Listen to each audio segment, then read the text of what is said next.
আগামী নির্বাচনটা যে হবে সেই নির্বাচনে আসলে ক্ষমতায় আসবে কি। এই আলোচনাটা কিন্তু এতদিন ছিল না। এতদিন মানুষের মধ্যে একটা ধারণা ছিল বিএনপি সে তো সহজেই চলে আসবে, বিএনপির আসন কত হবে, 200-র চেয়ে কত বেশি হবে, এটা ছিল আলোচনার বিষয়বস্তু। কিন্তু এখন যেন বিশেষ করে ডাকসু এবং জাকসু নির্বাচনের পর এবং সারা দেশে প্রত্যন্ত অঞ্চলে জেলা পর্যায়ে উপজেলা পর্যায়ে বিএনপির নামধারী অথবা বিএনপির লোকজনদের এ সমস্ত কর্মকাণ্ড, যে মামলা বাণিজ্য, চাঁদাবাজি, এ সমস্ত ঘটনার প্রেক্ষিতে পরিস্থিতি কি একটু চেঞ্জ হচ্ছে, এই প্রশ্নটা কিন্তু অনেকে করছেন।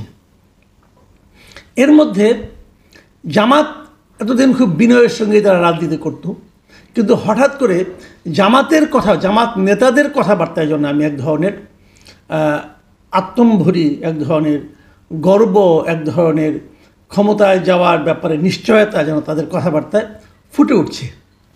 যেমন আমি একটা ঘটনা বলি, গত শুক্রবারের ঘটনা। জামাত এর মধ্যে আপনারা জানেন তাদের 5 দফা দাবিতে তারা সারা দেশে আন্দোলন করছে, ঢাকায় করছে, বিভাগীয় পর্যায়ে করছে এবং তারপরে একদম আরও অঞ্চলে উপজেলা পর্যায়ে তারা আন্দোলনটা করবে। বিভাগীয় পর্যায়ে যে আন্দোলনটা তারা যে বিক্ষোভ সমাবেশগুলো তারা করছিল সেটা গত শুক্রবারে 19 সেপ্টেম্বর চট্টগ্রামে এই ধরনের একটা সভা আয়োজন করা হয়েছিল আন্দরকিল্লা শাহী জামে মসজিদ প্রাঙ্গণে। সেখানে জামায়াতের চট্টগ্রাম অঞ্চলের যিনি পরিচালক মোহাম্মদ শাহজাহান, তিনি একটা কথা বলেছেন, যে কথাটাকে অনেকে এটা শিরোনামও করেছে অনেকগুলি মিডিয়া। সেখানে তারা বলেছিলেন, ওনার কথা যদি আমি হুবহু ধরি, উনি কি বলেছেন সেটা আপনারা শুনুন। উনি বলেছেন যে ঢাকা বিশ্ববিদ্যালয়ের অন্তর থেকে তরুণ ছাত্র সমাজ বার্তা দিয়েছে, বাংলাদেশ ফ্যাসিবাদের যুগ থেকে গণতন্ত্রের যুগে পদার্পণ করেছে। এই ধারাবাহিকতায় আগামী জাতীয় নির্বাচনে জামায়াতে ইসলামী সরকার গঠনের মতো আসনে বিজয়ী হবে, জামায়াতে ইসলামী সরকারি দল হবে, বিএনপিকে বিরোধী দলে যেতে হবে। এই ধরনের কথা এই প্রথমবার আমি শুনলাম, বোধহয় আপনারা প্রথমবার শুনলেন যে জামায়াতে ইসলামের একজন নেতা তিনি দাবি করছেন আগামীতে জামায়াতে ইসলামী সরকার গঠন করবে এবং বিএনপিকে বিরোধী দলে যেতে হবে। এই ঘোষণাটার নানা রকম ব্যাখ্যা বিশ্লেষণ থাকতে পারে। এর মধ্যে দেখলাম বিএনপি শীর্ষ পর্যায়ের নেতা সালাউদ্দিন আহমেদ সাহেব, উনিও এটা নিয়ে কথা বলেছেন। উনি বলেছেন যে ঠিক আছে, আপনারা যদি নির্বাচনে বিজয়ী হবেন তাহলে নির্বাচনে আসছেন না কেন আপনারা গড়িমসি করছেন, কেন নানা ছুতানাতাকে আপনারা তুলে আনছেন যে এই কারণে যাব, এটা হলে যাব, সেটা হলে যাব। উনি একটু ইঙ্গিতপূর্ণ কথাই কিন্তু বলেছেন। তার জবাব জামাত কীভাবে দেবে আমি বলতে পারবো না, কিন্তু এই যে কথাটা জামাত নেতাদের মুখ দিয়ে উচ্চারিত হলো, সেটা কি একেবারে ফাঁকা হওয়া, অথবা ওই ভদ্রলোক কি হঠাৎ করে অন্য কারোর সঙ্গে কথা না বলে কথাটা বলেছেন? তার বক্তব্যটা কি জামাতে ইসলামী যে দল হিসাবে জামায়াতে ইসলামী তার বক্তব্যকে কি সমর্থন করে না? এই প্রশ্নটা কিন্তু জরুরি। অনেক সময় হয় কিন্তু যে কোনো একটা নেতা বিচ্ছিন্নভাবে আবেগে আপ্লুত হয়ে কিছু একটা বলে বসে, তো এটা কি সে ধরনের কথা?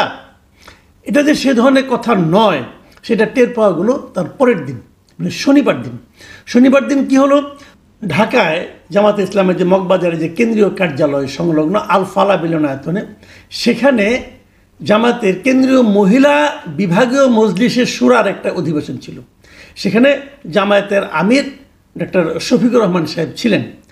তিনি সেখানে কি বলেছেন সেটাকে শুনুন, তাহলে বুঝবেন যে তার এই বক্তব্যটা যে এটা যে একজন ব্যক্তির বক্তব্য না। শফিকুর রহমান সাহেব বলেছেন যে ঢাকা বিশ্ববিদ্যালয় কেন্দ্রীয় ছাত্র সংসদ ডাকসু এবং জাহাঙ্গীরনগর বিশ্ববিদ্যালয় কেন্দ্রীয় ছাত্র সংসদ জাকসু নির্বাচনের প্রভাব আগামী জাতীয় সংসদ নির্বাচনে পড়বে। এটা হলো শফিকুর রহমান সাহেবের বক্তব্য। শফিকুর রহমান সাহেবের ভাষায় যদি উনি যেভাবে বলেছেন, যদি সেভাবে পড়ি আমি পত্রিকা থেকে, উনি বলেছেন ডাকসু ও জাকসু নির্বাচনে ইসলামী ছাত্র শিবির বিজয় লাভ করেছে। এই বিজয়ে অনেকেই অভিভূত হয়েছেন। এই নির্বাচনের প্রভাব আগামী জাতীয় নির্বাচনেও পড়বে। এই আলোচনাটা কিন্তু অনেক দিন ধরে হচ্ছিল যে আসলে কি পড়বে। অনেকে ব্যাখ্যা দিয়েছেন হ্যাঁ পড়বে, কারণ এই যে স্টুডেন্ট যারা আছে তারা তো সারা দেশ থেকে আসা, এরা তো ঢাকায় জন্মকর্ম তা তো না, এরা সারা দেশে গ্রামাঞ্চল থেকে তারা কিন্তু ঢাকায় এসেছে পড়াশোনা করার জন্য। দেশের অন্যতম সেরা দুটো বিশ্ববিদ্যালয়। তো এখানে যারা পড়েন তারা নিশ্চয়ই তাদের পরিবারের উপর একটা প্রভাব বিস্তার করতে পারেন। তারা যে নিশ্চয়ই পরিবারকে বোঝাবেন যে এরাই হলো প্রকৃত, এদেরকে আমাদের ভোট দিতে হবে। কাজে এর রিফ্লেকশন গ্রামাঞ্চলে, শহরাঞ্চলে, মানে এদের ফ্যামিলিগুলোতে পড়বে এবং তার প্রভাবটা জাতীয় নির্বাচনেও পড়তে পারে। এটা একটা সহজ ইকুয়েশন, কিন্তু অভিজ্ঞতা বলে এই ইকুয়েশন সবসময় কাজ করে না। আমরা নিজেরাও বহুবার দেখেছি, আমি নিজেও ঢাকা ইউনিভার্সিটির স্টুডেন্ট ছিলাম, আমরাও ডাকসু নির্বাচনে অনেকবার ভোট দিয়েছি, একাধিকবার। আমরা দেখেছি যে ডাকসু নির্বাচনের ফল জাতীয় নির্বাচনে ততটা পড়ে না। এই কারণে, যে এই ব্যাখ্যাটা আমি আপনাদের দিই, এই কারণে পড়ে না। আমি যখন স্টুডেন্ট ছিলাম, ডাকসু নির্বাচনে ভোট দিয়েছি, আমি যে কিন্তু আমার ফ্যামিলিকে প্রভাবিত করতে পারিনি এই কারণে যে ওনারা বলেন তুই কি বুঝস। আমার বাবা তিনি হয়তো আমার মতো এতটা শিক্ষিত নন, কিন্তু উনি মনে করেন যে আমি তার ছেলে এখনও ছোটই রয়ে গেছি, যতই লেখাপড়া করি না কেন। উনি শেষ দিন পর্যন্ত এটাই মনে করতেন যে আমরা কি বুঝি। আসলে বিষয়টা কি আমি বলি, বিষয়টা হলো পরিবারের ডিসিশন মেকার হয় তিনি যার হাতে টাকাটা থাকে। আপনি ঢাকায় যত বড় নেতাই হন না কেন, আপনি যদি বাড়ির থেকে মাসে মাসে যে টাকা আনতে হয়, যিনি আপনাকে টাকাটা দেন তিনি ডিসিশন মেকার। এটা আমাদের দেশে অনেক দিন ধরে এটা চলে আসছে। গ্রামের বাড়িতে ওনার বাবা কৃষক হতে পারেন, কিন্তু মাসে মাসে টাকাটা কিন্তু উনি পাঠান, সংসারটা কিন্তু উনি চালান, উনি সিদ্ধান্ত নেন যে কাকে ভোট দিতে হবে, কাকে ভোট দিতে হবে না। ওখানে সন্তানের ভূমিকা খুব একটা থাকে না, এটা আমি যতটুকু বুঝেছি। তাহলে আমি আগেও কিন্তু বলেছিলাম যে ডাকসু নির্বাচনে কিন্তু জাতীয় রাজনীতির একটা প্রভাব পড়েছে। জাতীয় রাজনীতির প্রভাবটা কেমন, যে এখানে অনেক ছাত্রলীগের ভোটগুলো ইসলামী ছাত্র শিবির পেয়েছে। এই কারণে পেয়েছে যে এই ছাত্রলীগের আবার ফ্যামিলি ওরিয়েন্টেড পলিটিক্স তারা করে। তাদের বাবা হয়তো আওয়ামী লীগ করে, ভাই হয়তো যুবলীগ করে, ফ্যামিলির লোকজন আওয়ামী লীগ করে, এরকম আছে। এখন তারা দেখেছে যে আঞ্চলিকভাবে, মানে এলাকায় তাদের উপর মামলা মোকদ্দমা এগুলি বেসিক্যালি করেছে বিএনপির লোকেরা। সব বেশিরভাগ মামলা বাদী হলো বিএনপির লোকেরা। কাজেই এই জায়গাটাকে তারা হয়তো মনে করেছে এদেরকে আনা যাবে না ক্ষমতায়, যে কারণে তারা হয়তো শিবিরকে ভোট দিয়েছে, শিবিরকে অধিকতর নিরাপদ মনে করেছে। শিবিরের নেতৃবৃন্দের মধ্যে এক ধরনের আন্তরিকতা ছিল, তো যে কারণে হয়তো তারা শিবিরকে ভোট দিয়েছে। এটা হতে পারে, কিন্তু এটা যে হয়েছে আমি সেই দাবি করছি না, বাট আমার ধারণাও হতে পারে। কিন্তু এর মধ্যে আবার আরেকটা ঘটনা কিন্তু ঘটেছে বলে আমি জেনেছি বিভিন্ন জায়গা থেকে। সেটা হলো যে বিভিন্ন এলাকায়, প্রত্যন্ত এলাকায় এই যে বিএনপির নেতাকর্মীদের যে চাঁদাবাজি, তারপর লুটপাট, তারপর মামলাবাজি, এই সমস্ত বিষয়গুলো যে ডাকসু এবং জাকসু নির্বাচনে প্রভাব ফেলেছে এটা তারাও বুঝতে পেরেছে। এবং এরই মধ্যে অনেক জায়গায় আমি শুনেছি যে তাদের আচার আচরণ নাকি চেঞ্জ আসছে। এটা সেন্ট্রালের কারণে হোক আর আঞ্চলিকতার কারণেই হোক, আঞ্চলিকভাবে হোক, প্রচুর চেঞ্জ নাকি তাদের আচার আচরণে এসেছে। যদি সেটা হয়, আমি মনে করি সামনে কিন্তু আরও 5-6 মাস সময় আছে।